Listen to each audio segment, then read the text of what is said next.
Alan Crown runs a traditional family bakery business with 8 shops in North London. With limited management staff to help him, Alan has always found it difficult to keep track of all his products. It's very, very difficult to control what you're making and what's going to which shop. We knew it was being made in the bakery because we did have a sheet filled in by them telling us what they'd made, but we didn't know which shop it was going to. That was basically down to the manageresses and the drivers. If the manageresses thought they needed a bit more, they asked for it, but what that usually meant was that somebody else got a bit less. To help sort out these problems, Alan uses his micro to run what's known as a spreadsheet program, containing all the data concerning the manufacture and distribution of his range of goods. A spreadsheet program is rather like a large chart on squared paper into which you can enter data at will. More importantly, the program allows you to specify the relationship between any of the rows or any of the columns or even between the squares. For instance, these 3 squares are linked by these formulae, so that changing the value in A produces corresponding changes in the other 2 squares which relate to it. So how does a program like this fit into our business? On the left here we have all the different lines that we make, the bread and the rolls and the small bread and the brown and the wholemeal. And then the columns across are the different shops, what each shop receives. If I move the cursor across, you can see the full screen will move across, and this covers all the 8 shops and the wholesale run as well. And at the end of the sheet, right over here, there's a wholesale column, then a totals column, then a number of flour bags used, and then the value of each line as it's produced. Now, what do you do if you want to change the amount of stock, say, in one shop?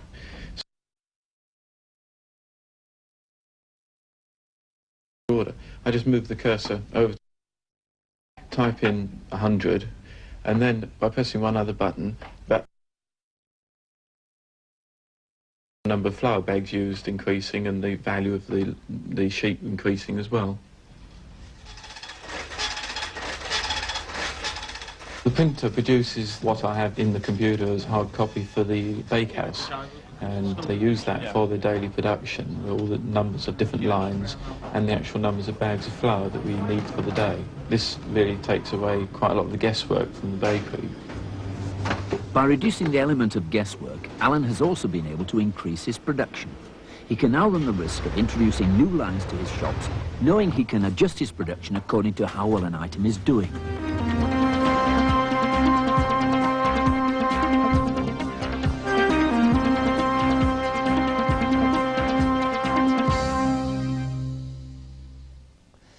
Well, the low cost of the micro has enabled small businesses as well as departments of large companies to get easy access to computing.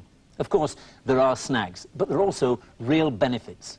This week, we shall be looking at the business software available for micros and what guidelines to follow in buying it. And we shall be seeing some of the problems of writing your own business programs. The most used business software on micros is for financial planning, the sort of package being used to plan the production and distribution from the Crown Bakery. Its great advantage is the rapidity with which the model can be written and how easily changes can be made. Let's look at this. It's a little profit and loss statement for a landscape gardener. And on the top line here, an income, he's got what his revenue he expects to be each quarter, spring, summer, autumn and winter. He's got the costs of his plants, which is half his income. He's got the wages of one man here, and he's got the rent of his officers. Totaling those 3, plants, wages and rent, he has his costs, and subtracting that from his income, he gets his profit line here.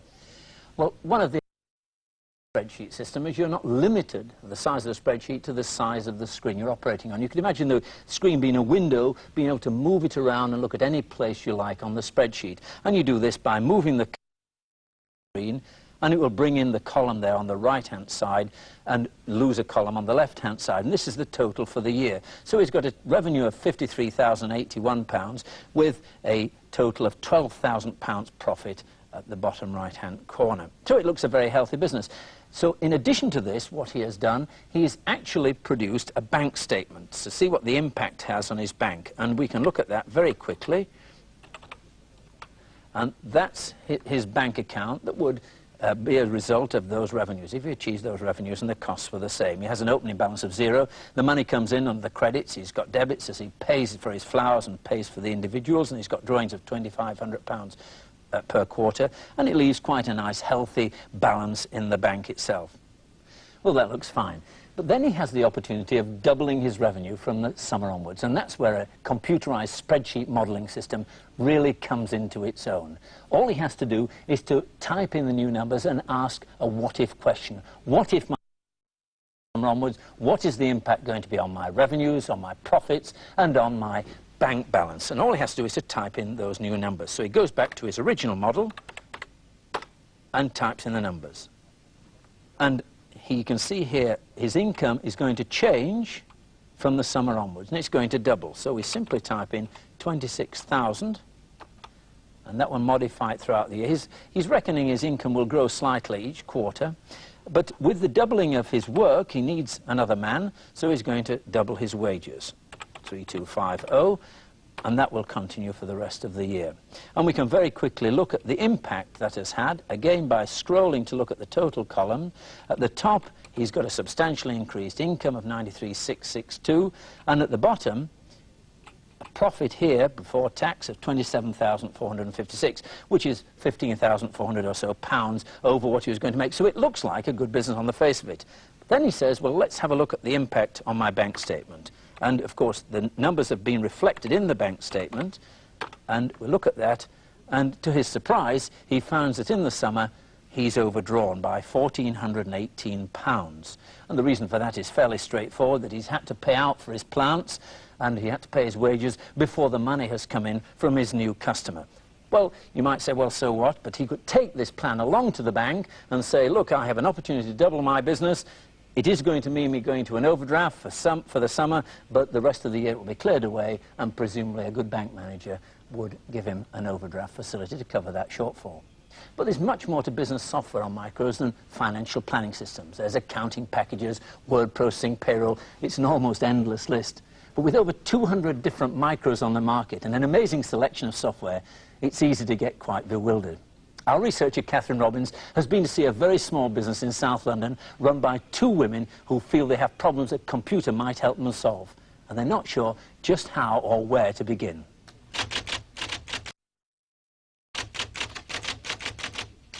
Two years ago, Hazel Radcliffe gave up her job as a teacher and set up work in an upstairs room at home. She and her friend, Christine Wartham, had been teachers of machine knitting and had soon realized how many people needed extra tuition in this area.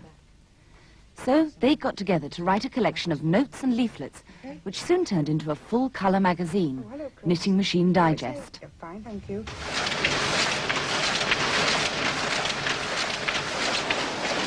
Well, 12 issues on, and with a circulation which has grown to around 8,000, Hazel and Christine are beginning to find themselves really bogged down in the time-consuming paperwork which goes with publishing any successful magazine. After the first 2 or 3 issues, it was quite easy for us to remember what had been in the magazine.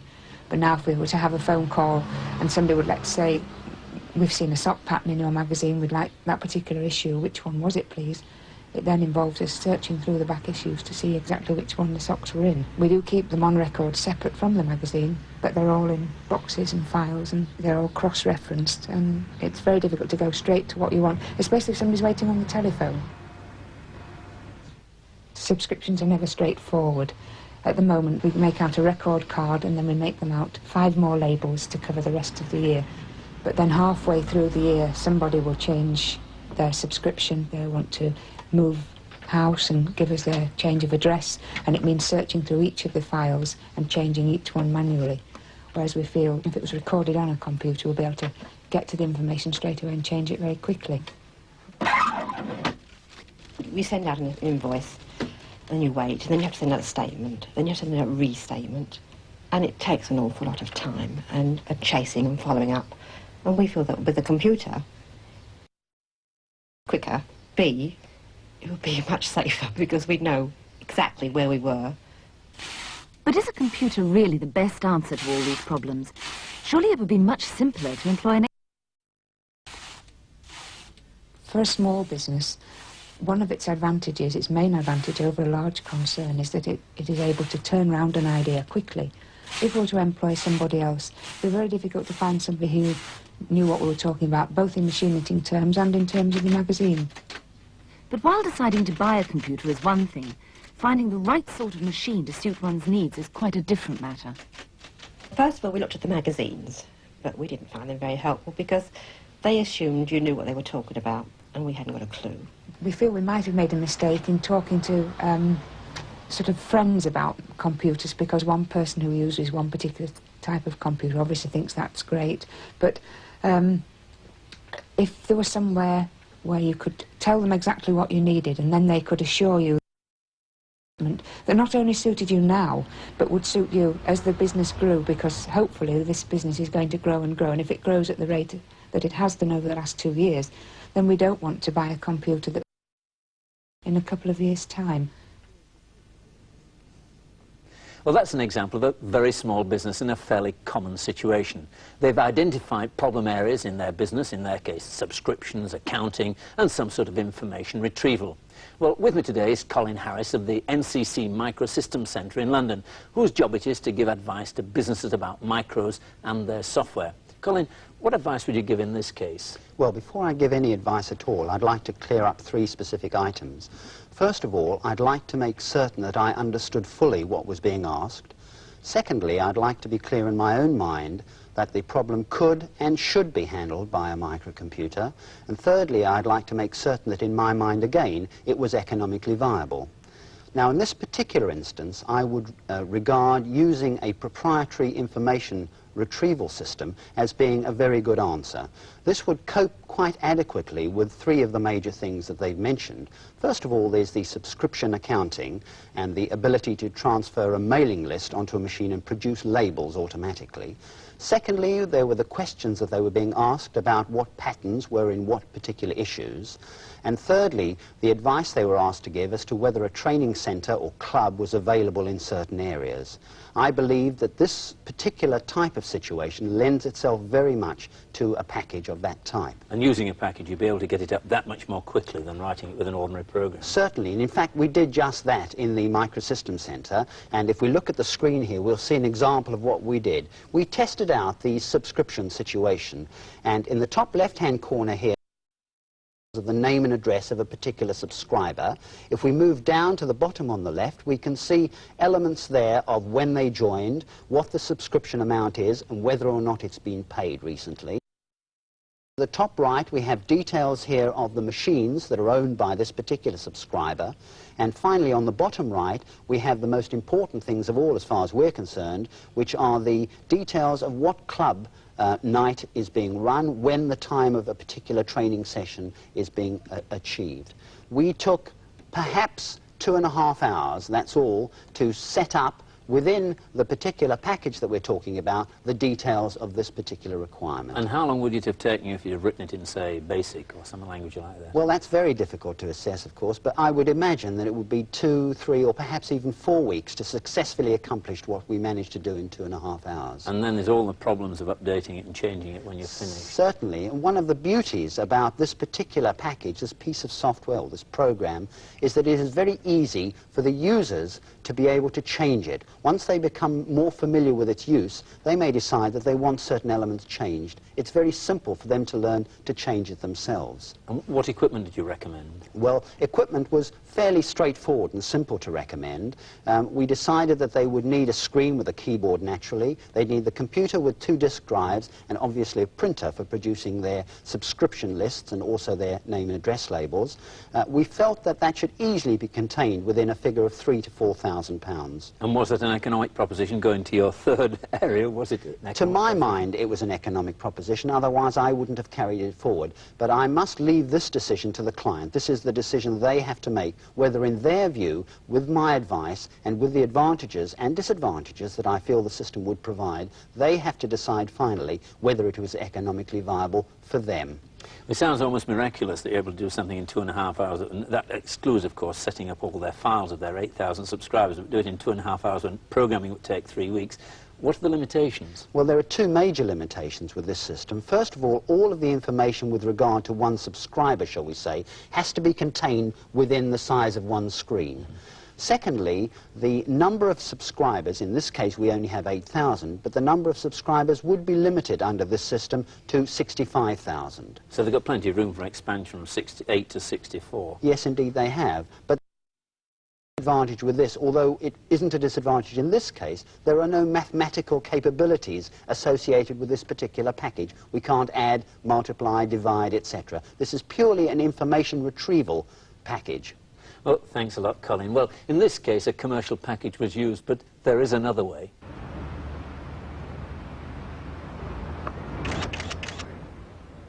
Patrick Eager is a professional photographer who specialises in providing cricket photographs for clients around the world. Back in the office, he uses a micro to help with the day-to-day jobs of running a photographic business. Jobs like of which client has which photograph, and printing the delivery notes, captions, and reminders that go out with each batch of photos. Interestingly enough, the software that does all this, he wrote himself. Get any commercial software? Well, several reasons. I mean, there was one which was almost suitable, but it was very expensive. The guy wanted a lot of money for it. And I thought, well, that's too much. Personally, I really wasn't prepared to risk that sort of money. You knew exactly what you wanted as the output for your final programs? Or well, did you really change around a lot? Both. And the structure was a way of booking out photographs, or there's a system I'd got manually. Yes. And I wanted to retain that. I see. So you converted your manual system as near as possible to this, so it wasn't strange. Exactly. But at the same time, you kept coming up with ideas, things you could do. I mean, for example, here we've now done the delivery note. In the old days, you'd also have a delivery note, but it says at the bottom, do you want to print that? We've done them, so we print that. And do you want an address label? Well, yes. So it'll now do a thing that says, photographs do not bend, and there's your address. Admittedly, it's on ordinary paper, you have to cut it out and stick it on, but I mean, it's not too much hardship. What difficulties did you get into programming it? Not. It was a little bit difficult to start with, because I'd not met it before. And inevitably, you come across the occasional bug. What about all your accounting? Surely you could have bought standard packages rather than write your own. Yes, but they all got sort of ledger and daybook and purchase ledger. I mean, honestly, I'm not an accountant. I haven't a clue anything about accounting at all. And my accountant tells me, he says, look, keep a list of what comes in, what goes out, and let me know. This all accountancy program, which I wrote. Again, which you wrote yourself? Yeah, and which doesn't involve any accountancy terms at all. And it just sort of says make an invoice, pay in a cheque. And it's as simple as that. Oh, no, I'll show you, look. There we go. That's a listing, which is about 25 pages there, I suppose, and... What, about 1,000 instructions? Probably, yeah. Of course, the bigger the program is, the more you end up by having to maintain itself wears out, but your needs change, yes, that might yes, change yes, from yes. 15% to something else, or you get multiple levels of that. How do you cope with that? But you're quite right. I mean, if you change a line here and you accidentally forget that a certain variable had a certain value, and you change a line number, the whole thing can just go to pieces. And it does take a long time to patch it up. After you've got the system installed and it's running and working, you're happy with it, what's been the benefit to you? Oh, many, but I mean, I think the biggest thing is that it's given me so much more time to do other things. I mean, the things that matter, like actually going out to cricket grounds and photographing cricket. Well, it's clear what benefits Patrick Eager got out of installing a microcomputer. With us today we have Ian Trackman, who wrote most of the software for the series. Ian, would you recommend a businessman to go about it the way that Patrick did? No, certainly not, I wouldn't. Leaving aside the time it takes to get to that proficiency of programming, to be able to write a commercial program, which must be several months, it still must have taken Patrick weeks to write that program. And then there's all the problems of maintaining it afterwards. Yes, if you were to cost that up in real cost to his business, he must be better off buying a package. Now, a couple of years ago, maybe package, but today, there's no doubt we could have found a package that would have done the job that he wanted virtually to his absolute requirements. And that, of course, is a very important thing. We must say to his credit, he did have a very clear idea of what he wanted the program to do, which is probably the most important thing about putting a business application onto a computer. Well, we seem to be recommending that a businessman should go out and try and find a package to suit what he wants to do. But how does a businessman go about selecting a package? Well, there are a number of sources that he can go to, but I would think that perhaps the most logical sequence would be, first of all, to get the trade magazines and start reading through and seeing what packages are available. Most of them run a reference list of one sort or another. Then from that they would move to the dealers, the people who supply both the hardware and software, and try out one or two of these packages. When they feel reasonably happy with some of them, to ask the dealers to, for a list of those people who are actually using them, not a specific. These are a number of people that are using them. Try them and see what they feel about them. In addition, of course, he could go to an independent consultant who would not only try and select the right package, but also try and clarify the ideas as to what it is he really wants. And he might obtain information from the manufacturer, or if he was in a specialised area, for example, a travel agent or a dentist or so on, to go to his association who could recommend users like that. But there is one thing, Mac, if you don't go to a specialist, you should be warned that there's an awful lot of rubbish around, rubbish software.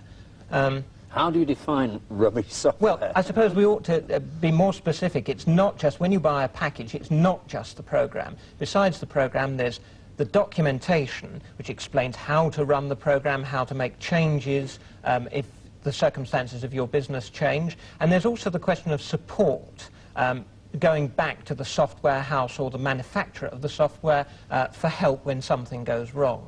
And training, I expect. So any one of those areas that's bad, you would define that as fairly rubbish. Yes, I mean, it's easy enough to have a look at the documentation and see if you can follow it. The program itself is a bit harder to tell whether that's badly written, but there's a couple of small tests you could try. Often a business package will start out by asking you to enter the date. Put in 31st of February. Just see what happens, because if it accepts that, then you've got troubles down the line. And another thing is, when, for instance, the program asks you to put a disk in the disk drive, leave the door of the drive open and see what happens. If it comes up with a message like CDOS error, that's very unfriendly, and I wouldn't recommend a package like that. So we've gone out, we've found a piece of software we wanted, we've gone to a consultant, he's recommended it, we've gone to somebody else who's actually using it, we've got our software. How do we go about selecting the hardware? Well, I think the most essential piece of software is to make sure that that piece of software works on the piece of hardware that we like. So that's the first thing. Secondly, that the piece of software, that piece of hardware should be able to grow with the user so that he can add other things. And thirdly, that the piece of hardware should have the largest possible availability of commercial software so that it can use any piece that he wants. How does he measure the benefits once he's got his hardware and software? How do you measure the benefits as a consultant? Well, it's very difficult to measure benefits, which is why I always leave that element to, as much as I can, to the client. But there is efficiency, and how does one measure efficiency? There are certain basic applications where it's relatively easy. For example, if you're collecting your money, if you've got your sales ledger on a computer, you can measure quite easily how much quicker the money is coming in because your statements are going out very much faster. There's that sort of application. But as I say, in terms of efficiency, it's very difficult to measure what efficiency is. Well, thank you, Colin. Thank you, Ian. Well, next week we'll turn to a computer can be made to make music and to speak to us. We'll also start to look at languages other than BASIC and enter the world of artificial intelligence. Until then, goodbye.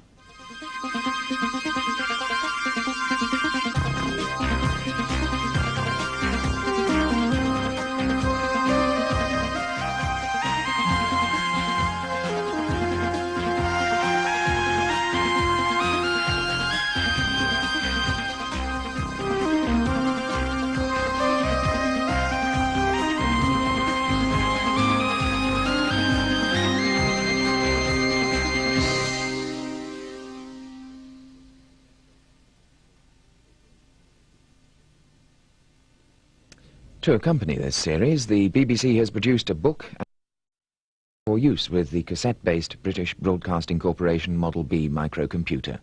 The pack costs £12.95 and is available from bookshops and micro dealers.